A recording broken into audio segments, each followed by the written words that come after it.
अब तक हमने जो आलोचना की है सभी द्रव्यों का परिचय कर लिया है। द्रव्य कितने द्रव्य है और सामान्यतः किस लिए हम उनको मानते हैं। तो न्याय मत में 9 द्रव्य है और इन 9 द्रव्यों को हम क्यों मानते हैं यह पक्ष हमने देखा है। क्यों मानते हैं तथा उनका स्वरूप कैसा है यह भी आलोचना हुई।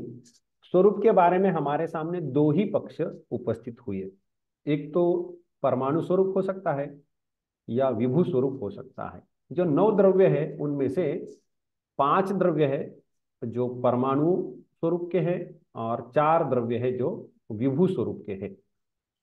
तो पृथ्वी जल तेज वायु और मन यह परमाणु स्वरूप के हैं और आकाश काल दिक् और आत्मा ये जो 4 द्रव्य है वह विभू स्वरूप के हैं। यह न्याय के मत में हमने देखा।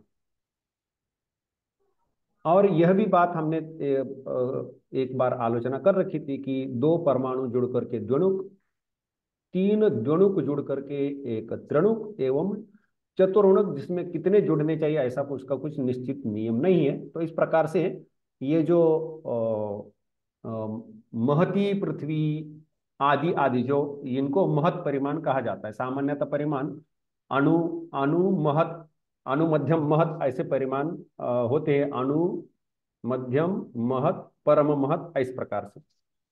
तो परिमाण का विषय आएगा तो देख लेंगे हम। तो यह इस प्रकार से यह पृथ्वी आदि पृथ्वी जल तेज वायु जो हमें अनुभव आ रहे हैं ये सब इसी प्रकार से निर्माण होते हैं ऐसा न्याय वैशेषिक दर्शन का कहना है। अब तर्क संग्रह जो ग्रंथ है न्याय का और वैशेषिक का, तो न्याय वैशेषिक 2 दर्शन अलग अलग आरंभ हुए हैं।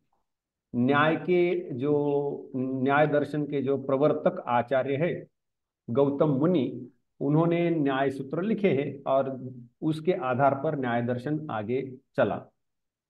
कणाद जो मुनि हैं उन्होंने वैशेषिक सूत्र लिखे और उसके आधार पर वैशेषिक दर्शन आगे चला। तो ये कणाद का और गौतम का, कणाद गौतम ये 2 मुनियों के 2 दर्शन हैं। लेकिन आगे चल करके क्या हुआ कि ये दोनों दर्शनों ने क्या हुआ कि वो मिल गए और मिलकर के ये जो तर्क संग्रह हमारे सामने ग्रंथ है वो दोनों दर्शनों का मिलकर ग्रंथ है। किस प्रकार से कि जो 7 पदार्थ हम कहते हैं कि विश्व में कितने पदार्थ है तो 7 ही पदार्थ है ऐसा जो कहना है। और वो कौन से है तो द्रव्य गुण कर्म सामान्य विशेष समवाय अभाव ये 7 ही पदार्थ है। ये 7 पदार्थ इस क्रम से इस प्रकार से रचना करना ये जो प्रकार है यह वैशेषिकों का है। ये नैयायिकों का अपना निजी नहीं। नैयायिकों के प्रमाण प्रमेय आदि करके 16 पदार्थ है। तो नैयायिक वस्तुतः 16 पदार्थ प्रतिपादन करते हैं और वैशेषिक ये 7 पदार्थ प्रतिपादन करते हैं। इनमें भी मूल सूत्रकार ने 6 पदार्थों का प्रतिपादन किया। बाद में बाद वाले आने उत्तरवर्ती आचार्य ने उसमें अभाव नामक पदार्थ जोड़ दिया। तो इस प्रकार से ये 7 पदार्थ हो जाते। तो 7 पदार्थ मूलतः वैशेषिकों से आए हुए हैं, नैयायिकों से नहीं आए। लेकिन नैयायिकों को ये वैशेषिकों के पदार्थ मानने हैं, वो भी इस प्रकार का कहना चाहते, लेकिन ऐसी रचना नैयायिकों ने नहीं की थी। एवं वैशेषिकों के मान्यता में प्रत्यक्ष और अनुमान 2 ही प्रमाण होते हैं। लेकिन न्याय की मान्यता में प्रत्यक्ष अनुमान उपमान और शब्द ऐसे 4 प्रमाण होते हैं। तो हमें तर्क संग्रह में 4 प्रमाण दिखाई देते हैं। तर्क संग्रह ग्रंथ में हमें 4 प्रमाणों की आलोचना दिखती है। तो 7 पदार्थ वैशेषिकों की विचारधारा से आए हुए हैं और 4 प्रमाण जो है वह नैयायिकों के विचारधारा से आए हैं। ऐसे अन्य अन्य स्थानों पर भी कई वैशेषिकों के विचार तो कई नैयायिकों का, ये सब मिलकर के ही ये जो तर्क संग्रह ग्रंथ है वह बना हुआ है। तो इसलिए तर्क संग्रह ग्रंथ ठीक न्याय दर्शन का भी नहीं कह सकते और ठीक वैशेषिक दर्शन का ही नहीं। वो एक तंत्र हो गए हैं, एक एक दोनों दर्शन मिल गए आगे चल करके। तो इसलिए ये दोनों दर्शन का एक प्रकार से हम ग्रंथ कह सकते हैं। तो जो हम पंक्तियां बोलते हैं वो तो तर्क संग्रह से लेकर के चलते हैं कि 7 पदार्थ है, 9 द्रव्य है आदि। तो हमने पदार्थों के अंदर जो द्रव्य है उसको हमने एक प्रकार से संक्षेप से परिचय कर लिया। लेकिन उसमें हमें क्या करना पड़ेगा कि हर द्रव्य का तर्कसंग्रह ग्रंथ के अंदर जैसा उल्लेख हुआ है उसको लेकर के चलना आवश्यक है कि तर्कसंग्रह ग्रंथ के अंदर क्या बोला है ना। तो उसके लिए मैं थोड़ा सा स्क्रीन शेयर करता हूं।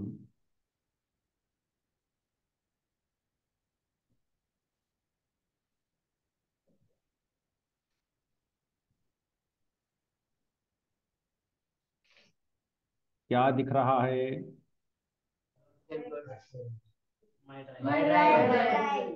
My drive. अच्छा,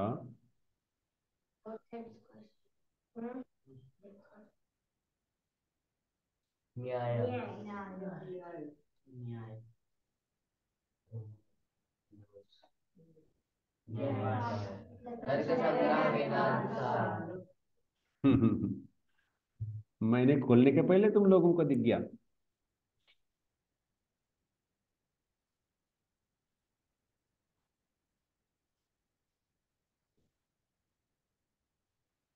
ये पढ़ने आ रहा है जो लिखा है ये वाला? ठीक है। तो तर्क संग्रह का जो मूल मंगलाचरण है, निधाय हृदय विश्वेशम विधाय गुरुवंदनम बालानाम सुख बोधाय क्रियते तर्क संग्रह, उसको हम देखेंगे एक समय के बाद उसका क्या अर्थ होता है। तो वो मंगलाचरण के बाद उद्देश्य, उद्देश्य, ये देखना यहाँ पर उद्देश्य है, उद्देश्य नहीं है। हाँ? यहाँ पर जो ध्यान देना है उद्देश्य ऐसा सामान्यतः होता है, लेकिन यहाँ पर उद्देश्य लिखा हुआ है। तो ये उद्देश्य, इतना ग्रंथ उद्देश्य ग्रंथ है। यदि परीक्षा में कोई प्रश्न पूछता है कि तर्क संग्रह का उद्देश्य ग्रंथ लिखो, ग्रंथ मतलब टेक्स्ट। हाँ, यहाँ पर उद्देश्य ग्रंथ मतलब जैसे हम ग्रंथ कहेंगे, तो इसको यदि अंग्रेजी में कोई समझना चाहता है तो टेक्स्ट, इतना टेक्स्ट लिखो, है ना, तो उसको हम ग्रंथ कहेंगे, उद्देश्य ग्रंथ लिखो। उद्देश्य ग्रंथ क्या है? यहाँ तक उद्देश्य ग्रंथ है। अर्थात उद्देश्य ग्रंथ है मतलब इस तर्क संग्रह के अंदर किस किन विषयों की आलोचना की है वह यहाँ पर बताया गया है। तो उन्होंने क्या बताया कि द्रव्य गुण कर्म सामान्य विशेष समवाय अभाव, ये 7 पदार्थ है, इनकी ही आलोचना है। वस्तुतः पूरे तर्क संग्रह में किसकी आलोचना है? इन 7 पदार्थों की ही आलोचना है। लेकिन फिर आलोचना है तो फिर आपने बोला कि द्रव्य, तो द्रव्य कितने हैं बता दीजिए। तो इसलिए उन्होंने बोला कि ये वाले 9 द्रव्य है। पृथ्वी तेजो वायव आकाश काल दिगात्म मनांसी, ऐसे 9 द्रव्य है, ये उन्होंने स्पष्ट कर दिया। अच्छा जी, गुण कितने हैं आपके मन में? तो इसलिए उन्होंने बोला कि रूप रस गंध स्पर्श संख्या परिमाण पृथक्त्व संयोग विभाग परत्व अपरत्व गुरुत्व द्रवत्व स्नेह शब्द बुद्धि सुख दुखे चा द्वेष सुख दुखेच्छा द्वेष प्रयत्न धर्म अधर्म संस्कार चतुर्विंशतिर्गुणा। हाँ, अच्छा ठीक है, गुण बोल दिया, कर्म कितने प्रकार के हैं जी बताइए। तो इसलिए उन्होंने बोला उत्क्षेपण अपक्षेपण आकुंचन प्रसारण गमनानि पंचकर्माणि। उसके बाद सामान्य के बारे में कुछ कह रहे हैं आप, सामान्य कोई पदार्थ होता है? तो उन्होंने बोला सामान्य 2 प्रकार का होता है, परम अपरम चेति सामान्यम द्विविधम सामान्यम, 2 प्रकार का सामान्य होता है। विशेष एक पदार्थ आप लेके आए हैं, ये जरा बताइए कितने प्रकार का या क्या होता है ये। तो उन्होंने बोल दिया कि नित्य द्रव्य वृत्तयो विशेषास्त्वनंता एव, विशेष कितने हैं? विशेष अनंत है और वो नित्य द्रव्यों में भी रहते। यहाँ थोड़ा सा बाकियों के बारे में कौन कहाँ रहता है उसके बारे में कुछ नहीं बोला, लेकिन यहाँ बोल दिया कि विशेष कहाँ रहते हैं।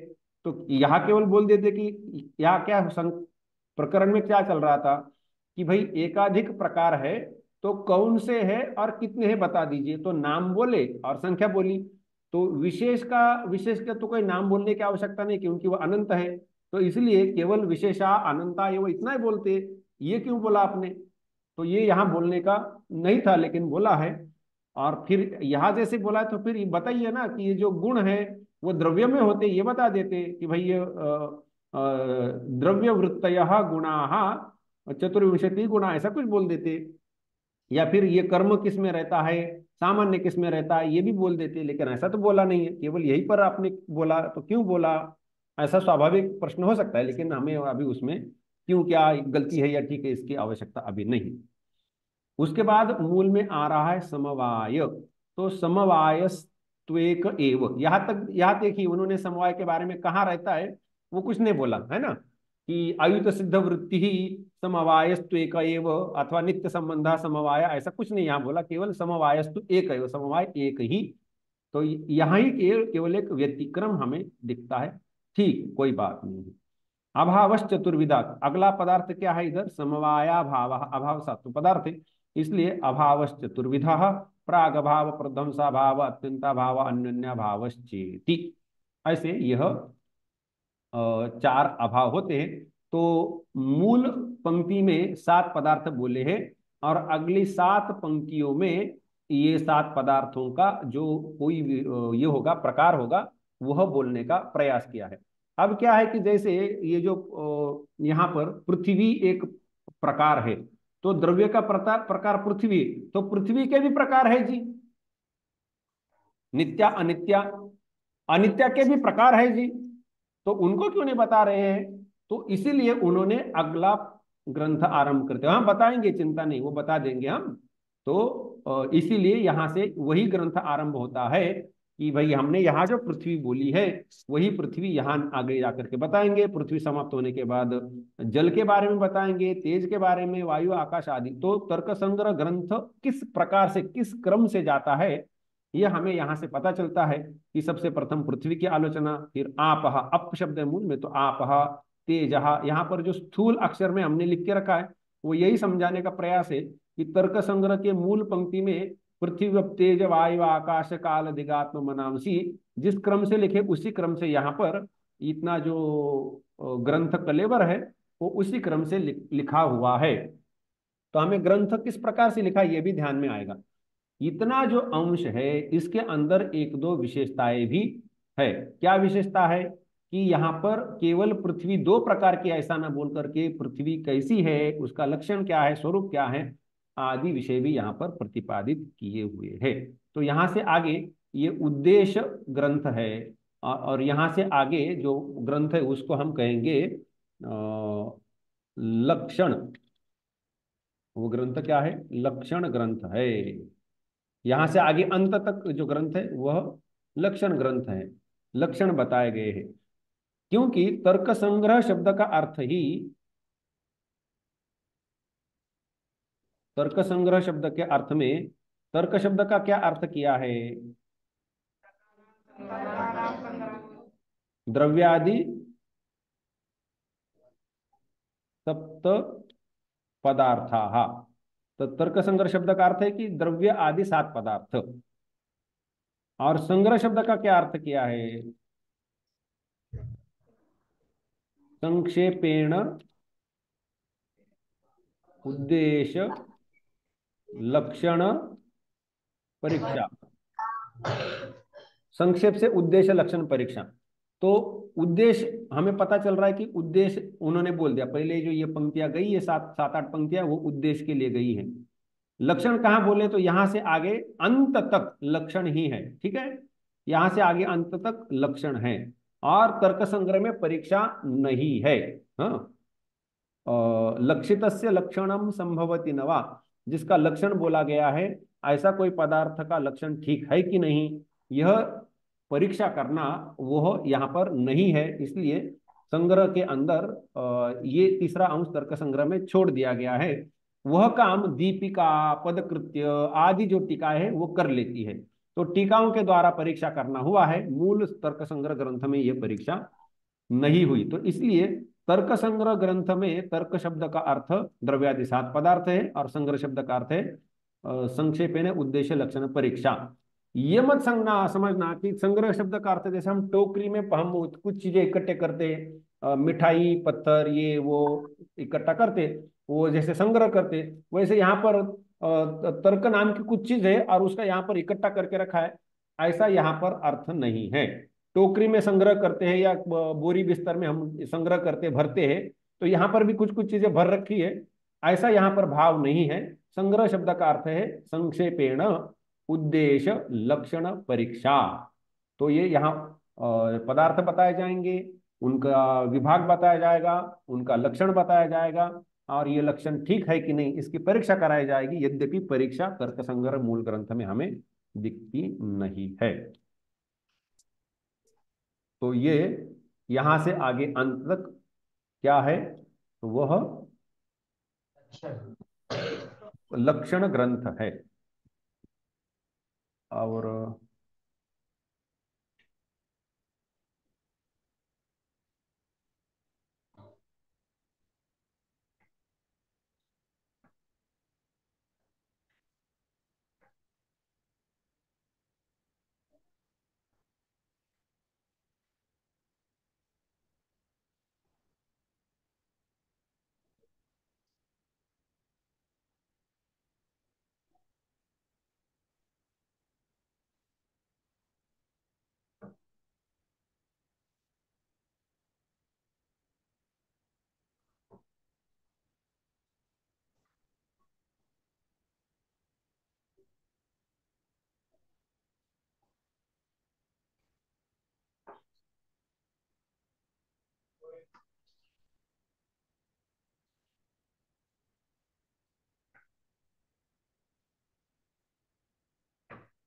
ये स्लाइड दिखाई दे रही है।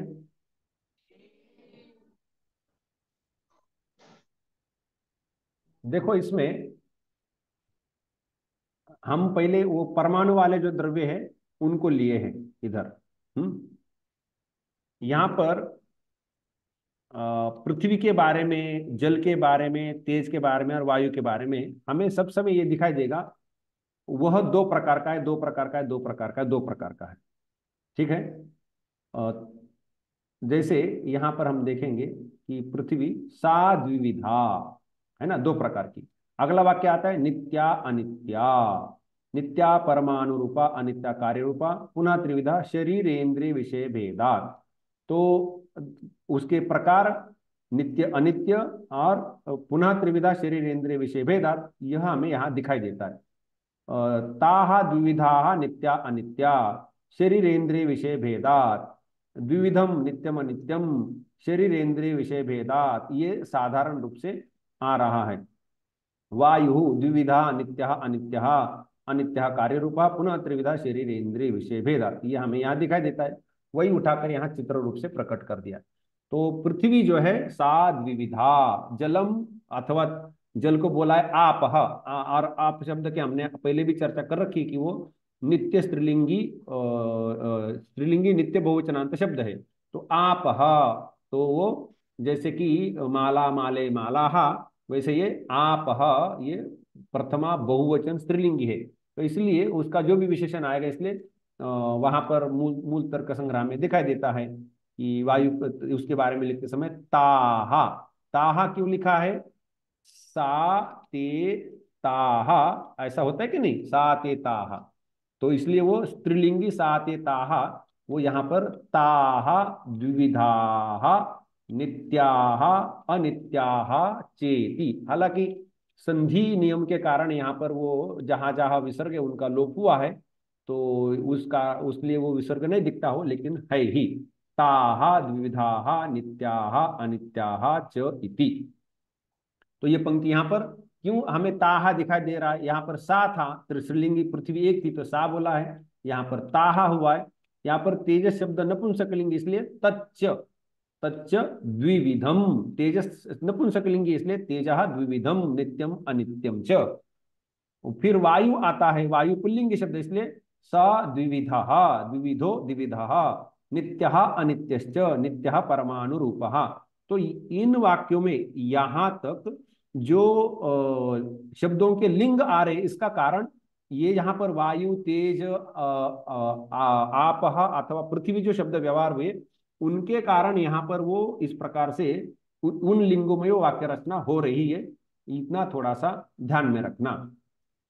तो इसलिए पृथ्वी सा द्विविधा नित्या अनित्या, नित्या परमाणु रूपा, अनित्या कार्य रूपा, पुनस्त्रिविधा शरीरेन्द्रिय विषय भेदात। शरीरम, उसके बारे में बोला है, शरीरम कौन सा है, अस्मदादि नाम, कहाँ होता है इत्यादि बोला जाता है, कभी बोला है कभी नहीं बोला है। इंद्रियम गंधग्राहकम बोला है, गंधग्राहकम, उसके बाद नाम बोल देंगे, उसका नाम क्या है, घ्राणम, है ना। गंधग्राहकम घ्राणम कहाँ पर होता है, नासाग्रवर्ती। ऐसे तीन वाक्य वहां, तीन शब्द व्यवहार किए हैं, गंधग्राहकम घ्राणम नासाग्रवर्ती। और विषय का उल्लेख करते हैं कि क्या उल्लेख करेंगे, मृत पाषाण आदि, इस प्रकार से बोल के छोड़ देंगे। तो ये क्या है कि जैसे पृथ्वी के बारे में ऐसा बन गया, वैसे जल के बारे में भी ताहा द्विविधाहा आपह है ना, या जल न लिख करके यदि आपह लिखते हैं तो फिर वो हम ऐसा भी समझ सकते हैं कि भाई यहाँ आपह शब्द से स्त्रीलिंगी नित्य बहुवचनांत शब्द है। तो आपह ताहा द्विविधाः नित्याः अनित्याः च, नित्याः परमाणुरूपाः अनित्याः कार्यरूपाः पुनस्त्रिविधाः शरीरेन्द्रिय विषय भेदात् शरीरम, जलीयम शरीरम है ना, जलीयम शरीरम वरुण लोके, ऐसा लिखा होगा उधर। फिर यहाँ पर इंद्रियम रसग्राहकम, पहला आएगा रसग्राहकम, उसके बाद आएगा नाम रसग्राहकम रसनम, रसग्राहकम इंद्रिय का नाम है रसनम, और वो कहाँ होता है, जिह्वाग्रवर्ती, ऐसा उसमें लिखा हुआ है। हम जाकर के एक बार देख भी लेंगे। इसका विषय क्या है, उसका विषय होगा सरित समुद्र आदि, नदी समुद्र आदि जो है सरित समुद्र आदि वो विषय होगा। उसके बाद तेजस है, फिर उसी प्रकार से आएगा तेजः द्विविधम, नपुंसक से द्विविधम, नित्यम अनित्यम च, नित्यम परमाणु रूपम अनित्यम कार्य रूपम, पुनः त्रिविधम शरीरेन्द्रिय विषय भेदात शरीरम, तेजसम शरीरम कहां पर होता है, आदित्य लोके। फिर इस इंद्रिय के बारे में रूप ग्राहकम, उसका नाम क्या है, चक्षुहु, कहां पर होता है, कृष्ण ताराग्रवर्ती। विषय क्या है, फिर वो चार प्रकार का आदि बोल करके वहां पर और थोड़ा सा विस्तार होने वाला है। वायु, वायु शब्द पुल्लिंगी है, इसलिए वहां पर यहां पर बोला होगा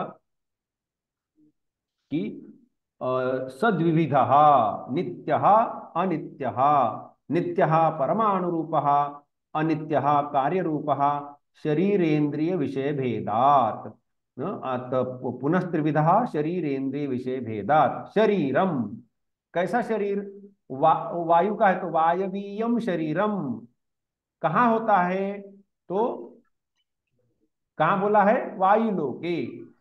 इंद्रिय कौन सा है, इंद्रिय है त्वग इंद्रिय, तो क्या क्या काम करता है वो, स्पर्श ग्राहकम त्वक, कहाँ होता है, सर्व शरीरवर्ती, स्पर्श ग्राहकम त्वक सर्व शरीरवर्ती। विषय क्या है वायु का, वृक्षादि कंपन है, तो वो जो पेड़ वगैरह हिलते हैं तो जिससे हिलते वो वायु, ऐसा वो थोड़ा सा अनुमान के द्वारा बोलने का प्रयास किया है। मन के बारे में शरीर इंद्रिय विषय भेद ऐसा कुछ भी नहीं होता है। न मन का, मन परमाणु रूप में नित्य ही है, अनित्य मन का कुछ अनित्य मन नहीं है, क्योंकि दोनों तरुण आदि उसका बनता नहीं। इसलिए मन के बारे में ये जो बाकी का प्रपंच है वह नहीं होता है। ठीक, तो इस प्रकार से यह जो पंक्तियां लिखी उसके पीछे ये भावना है। अभी हम यहाँ पर जाकर के देखते हैं कि तत्र, मतलब जो द्रव्य बोले हैं उसमें गंधवती पृथ्वी, ये यहां पर उसका लक्षण बोल दिया।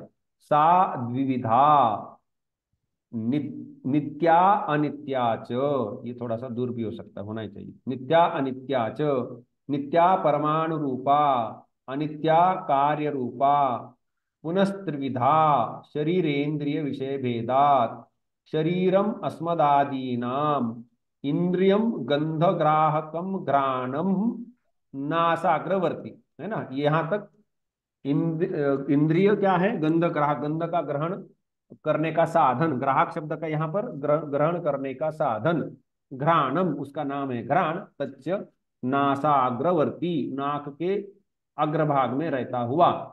इसकी और चर्चा करनी है, लेकिन हम ये पंक्तियां किस प्रकार से लिखी, क्या मन में रख करके उन्होंने लिखी है, ये यहाँ पर मैं बताने का प्रयास कर रहा हूं। नासाग्रवर्ती विषय मृत पाषाण आदि ही, विषय क्या है, मृत अर्थात मिट्टी, पाषाण पत्थर आदि ये विषय है। तो इस प्रकार से पृथ्वी का, पृथ्वी के बारे में बोला है। यहाँ पर जल के बारे में लक्षण बोला है, अप जो है आपह, उसका शीत स्पर्शवत्य आपह, नदी नद्यौ नद्य जो होता है बिल्कुल उसी प्रकार से शीत स्पर्शवती शीत स्पर्शवत्यौ शीत स्पर्शवत्य, विसर्ग का लोप हुआ है संधि नियम के कारण, तो शीत स्पर्शवत्या आपह, ऐसा यहाँ पर आया है, लक्षण बताने के लिए यह प्रयास किया गया।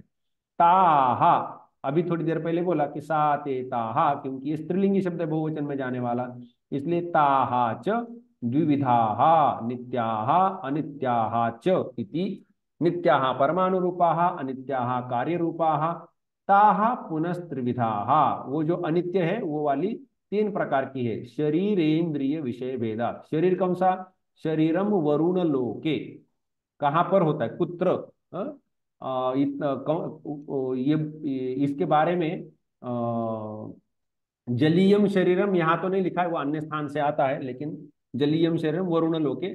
और इंद्रियम, इंद्रिय क्या ग्रहण करता है, रसग्राहकम, रस ग्रहण करने का साधन, ध्यान दे, यहाँ ग्राहक मतलब नाक को ही गंध समझ में आता है, उसके पीछे जो आत्मा बैठा है उसको नहीं समझ में आता, नाक को ही समझ में आता है, ऐसा नहीं, नाक को कुछ नहीं समझ में आता है, समझ में आना तो आत्मा का काम है, तो इसलिए ये ग्रहण करने का साधन मात्र है। नहीं तो जैसे कि किसी ने गिलास के द्वारा जलपान करना है, तो गिलास क्या है, जलपान करता है, अरे गिलास नहीं जलपान करता, जलपान करने का साधन है। तो इसी प्रकार से यहाँ पर जो इंद्रिय है यह रसन नामक इंद्रिय, उसका नाम है रसनम, रसना भी कहते हैं रसनम भी कहते हैं, तो यहाँ पर इन्होंने रसनम नाम लिया, तो रसनम नाम का जो रसन नाम का इंद्रिय है वह रस के ग्रहण का साधन है, स्वतः रस को नहीं जानता है। और वो कहाँ होता है, जिह्वा अग्रवर्ती, हमारे जो वायु उसके अग्रभाग में होता है। विषय क्या है, सरित समुद्रादि ही। इस प्रकार से यहाँ पर हम किस प्रकार से इन्होंने लिखा है, किस नीति का अवलंब करके लिखा है वो देख रहे हैं। उष्ण स्पर्शवत तेजा तच्च द्विविधम, यहाँ तत् क्यों लिखा है, क्योंकि यह तेजस नपुंसकलिंगी शब्द है, इसलिए तच्च द्विविधम। वो फिर से पंक्ति आ रही, नित्यम अनित्यम, नित्यम परमाणु रूपम अनित्यम कार्य रूपम पुनः त्रिविधम, ये जो अनित्य होता है वो और तीन प्रकार का है, क्या, शरीरेंद्रिय विषय भेदात शरीरम आदित्य लोके प्रसिद्धम, कह रहे कि प्रसिद्ध है, तो कहाँ पर प्रसिद्ध है, किसको पता है, तो शरीरम आदित्य लोके, और ये होता है तेजस शरीर होता है, तेज के द्वारा बना हुआ शरीर तेजस शरीर, और वह आदित्य लोक में होता है। इसका जो इंद्रिय है, यहाँ पर बोला ना शरीर इंद्रिय विषय भेदा, तो तीन को बोलना आवश्यक है, तो पहले शरीर बोल दिया, फिर इस इंद्रिय को बोलना है, फिर विषय को बोलना पड़ेगा। तो इंद्रिय क्या है, क्या काम करता है, रूप ग्राहकम, रूप के ग्रहण करने का साधन है, उसका नाम क्या है जी, चक्षु। कहाँ होता है ये, कृष्ण ताराग्रवर्ती, हमारे जो आंखें होती है उसमें जो सामने जो दिखता है कि कृष्ण काला जो गोल गोल होता है उसके अंदर वो होता है, ये यहाँ कह रहे हैं। तेज, तेज का विषय थोड़ा सा अधिक है, तेज विषय चतुर्विधा, भौम दिव्य औदर्य आकरज भेदा, भौम वन्यादिकम अबिंदनम दिव्यम विद्युदादि भुक्त से परिणाम हेतु औदर्यम आकरजम सुवर्णादि, इस प्रकार से बोल दिया। इसकी जब आलोचना करेंगे तब हम देख लेंगे कि ये क्या कहना चाहते हैं, अभी तो केवल ये ग्रंथ किस नीति से कैसा लिखा है, क्या विषय इसके अंदर भरा है, इतना ही हम देख रहे हैं। अगली पंक्ति आती है रूप रहित स्पर्शवान वायु, अब हमें पता चल रहा है कि ये लक्षण के लिए आया है, उसके बाद वो कितने प्रकार का है, सद्विविधा नित्यो नित्यश्च नित्यः अनित्यश्च, नित्यः परमाणु रूपः अनित्यः कार्य रूपः, और ये जो कार्य रूप जो अनित्य है वो फिर से पुनः त्रिविधा तीन प्रकार का है। शरीर इंद्रिय विषय भेदात, शरीर इंद्रिय विषय इन भेदों से, इन प्रकारों से यह तीन प्रकार का होता है। तो शरीर क्या है, विषय क्या है, और इंद्र क्या, विषय क्या, बताओ, तो इसलिए बोला शरीरम वरुण लोक वायु लोके। इंद्र क्या है जी, इंद्र के बारे में फिर से तीन शब्द लिखने पड़ेंगे, वो क्या ग्रहण करता है, उसका नाम क्या है और कहाँ रहता है। तो यहाँ पर स्पर्श ग्राहकम, तो यहाँ पर वो होना है त्वक सर्व शरीरवर्ती, सर्व शरीरवर्ती। अब यहाँ पर और एक विषय थोड़ा सा ध्यान में रखना है कि त्वक शब्द जो है वो स्त्रीलिंगी शब्द है, त्वक शब्द स्त्रीलिंगी शब्द है, तो यहाँ पर सब सर्व शरीरवर्ती न होकर के सब सर्व शरीरवर्तीनी, ऐसा स्त्रीलिंगी होना चाहिए था, वो स्त्रीलिंगी नहीं हुआ है, तो ये त्वक का विशेषण नहीं है क्या, जैसे और यहाँ पर भी देखेंगे हम कि रूप ग्राहकम चक्षु कृष्ण तारागवर्ती, ये ठीक है नपुंसक लिंगी था, रस ग्राहकम रसनम, ये भी नपुंसक लिंगी, पता नहीं चलेगा। घ्राण जो है, घ्राण ये भी नपुंसक लिंगी था, इसलिए वो पता नहीं चल पाता है कि वो क्यों ऐसा हुआ, लेकिन यहाँ पर स्पष्ट पता चलता है कि त्वक स्त्रीलिंगी है, तो यहाँ पर सर्व शरीरवर्ती नहीं लिखते जी, सर्व शरीरवर्ती क्या लिखा है? तो इसका कारण यह है कि इन्होंने यह त्वक का विशेषण नहीं बनाया है, यह स्पर्श ग्राहकम इंद्रियम जो है इंद्रिय का विशेषण बनाया है, इसलिए इंद्रियम स्पर्श ग्राहकम इंद्रियम सर्व शरीरवर्ती और उसका नाम है त्वक, ऐसे यहां पर लेना चाहिए, न कि त्वक का विशेषण सर्व शरीरवर्ती। यद्यपि त्वक भी सर्व शरीर पर है, तथापि यहाँ पर जो नपुंसक लिंग में रूप दिया है सर्व शरीरवर्तिन ऐसा मूल शब्द है, वो नपुंसक लिंग में चलेगा तो वो सर्व शरीरवर्ती सर्व शरीरवर्तिनी सर्व शरीरवर्तीनी इस प्रकार से रूप लेता है। तो इसलिए वो सर्व शरीरवर्ती ह्रस्व इकारांत शब्द आया है यहाँ पर, लेकिन वस्तुतः मूल शब्द कैसा है? शरीरवर्तिन ऐसा है। तो इस प्रकार से यह ऐसा लिखा हुआ। विषयो वृक्ष आदि कंपन हेतु, वृक्ष इत्यादियों के हिलाने वाला जो होता है तो वो विषय वृक्ष आदि कंपन हेतु है। और ये जो वायु है इसके और भी भेद सामान्यतः व्यवहार में दिखाई देते। शरीरांत संचारी वायु प्राण सच एकोप्युपाधि भेदा प्राणांत पानादि संबंध लगते, तो वायु के और भी थोड़े से भेद है, तो वो यहाँ पर ये बोलने का प्रयास किया। सामान्यतः हम ये जो द्रव्यों का परिचय करके जा रहे हैं थोड़ा थोड़ा, तो यही एक हमें परिपाटी दिखाई देती है कि जैसे गंधवती पृथ्वी रूपरहित स्पर्शवान वायु, तो यहाँ पर उसी परिपाटी से शब्द गुणकम आकाशम लक्षण बताने का प्रयास है।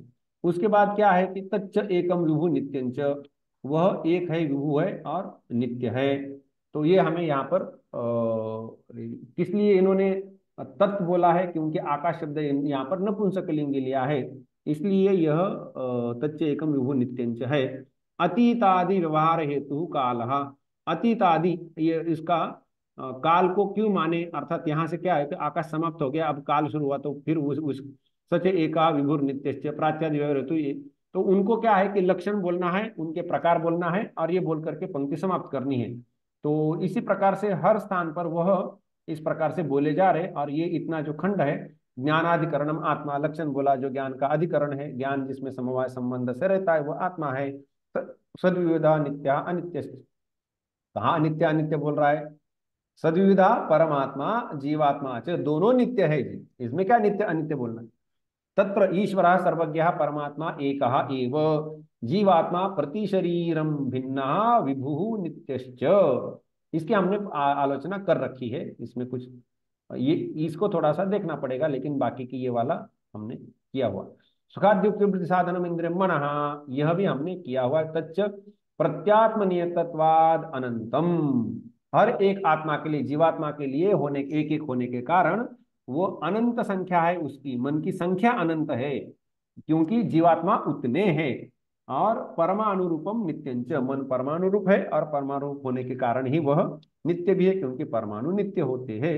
इस प्रकार से यह यहाँ पर जो हमारा जो ग्रंथ है इस नीति से लिखा है। यदि इसको देखने की ऐसी नीति का अवलंब करते हैं कि ग्रंथकार ने क्या ध्यान में लिख करके रखा है जी, किस प्रकार से लिखा है, तो वो जब ध्यान में आता है तो हमें उसका कंठपाठ करना, समझना, कहीं पर बोलना है। हमें भी कभी विषय प्रतिपादन करना है ना, कि चलो हम कोई विषय प्रतिपादन करना है, तो हमें भी वो नियम आना चाहिए कि भाई जो विषय बता रहे हो उसका नाम बताओ, किस बारे में बोल रहे हो, इस विषय के बारे में बोल रहे हो। अच्छा, वो उसका कोई लक्षण वक्षण है उसका परिचय होने के लिए? हाँ जी है ना, लक्षण है गंधवती पृथ्वी। अच्छा, उसके कितने कोई प्रकार वकार है क्या? हाँ है, तो उसके प्रकार है, वो दो प्रकार की होती, नित्य और अनित्य। तो ये नित्य क्या है जो जरा बताइए? नित्या परमाणु रूप। ये अनित्य क्या है जी, तो वो भी थोड़ा समझा सकते हैं कि हाँ जी बिल्कुल, तो अनित्या कार्य रूपा। और फिर उसके भी कोई भेद हो तो बता सकते हैं आप? हाँ है, उसके भेद है, मैं बताना चाहता हूँ। शरीर इंद्रिय विषय भेद, जी आपने तो यहाँ पर ये नए नए शब्द व्यवहार कर दिया, हमें कुछ पता नहीं है, तो ठीक है हम बताते हैं ना आपको। शरीर, शरीर इंद्रिय यहाँ पर और विषय यहाँ पर, इस प्रकार से यह एक बोलने का जो क्रम है कि विषय का जो प्रस्ताव करना है किसी के सामने, उसको प्रकट करना है, तो प्रतिपादन करना है, तो एक विशिष्ट रीति से यदि सोच के आप हम चलते हैं तो हमारा जो लिखने का तौर तरीका है वो भी एक शास्त्रीय शैली में आ सकता है। यह भी बोध हमें यहाँ से होता है, यह भी ध्यान में रखना चाहिए। तो इसमें थोड़ा सा यदि ध्यान देते कि इन्होंने क्या मन में रख करके लिखा है, कि स्वाभाविक से प्रश्न होता है कि आपने पहले बोला कि पृथ्वी होती है जी, तो पृथ्वी बताइए, तो यहाँ पर पृथ्वी बताइए। लेकिन पृथ्वी का नाम बोलकर क्या होगा, नाम तो पहले बोल दिया, अब यहाँ थोड़ा सा और कुछ बताइए, तो लक्षण बताइए, उसका परिचय होना चाहिए, तो इसलिए उन्होंने लक्षण बता दिया। तो पहले नाम बोला, फिर लक्षण बताया, फिर उसके प्रकार बताए, प्रकार उनके प्रकार, प्रकार उनके प्रकार, जहां तक जाएगा वहां तक बताने का प्रयास किया हुआ है। तो इस प्रकार से ये ग्रंथ लिखने के पीछे एक उन्होंने बहुत सुंदर शैली का एक अवलंब किया है। ये शैली भी हमें समझना आवश्यक है। तो इस प्रकार से आज के पाठ में हमने केवल यही देखा कि यह किस प्रकार से ग्रंथ लिखा हुआ है, लेकिन हमारी वजह से कुछ नया विषय कुछ समझने का आज हमने विशेष प्रयास नहीं किया, या किया, क्या कहते हो? या किया। क्या नया समझा आज बताओ। हमने पहले पढ़ी नहीं थी। हाँ।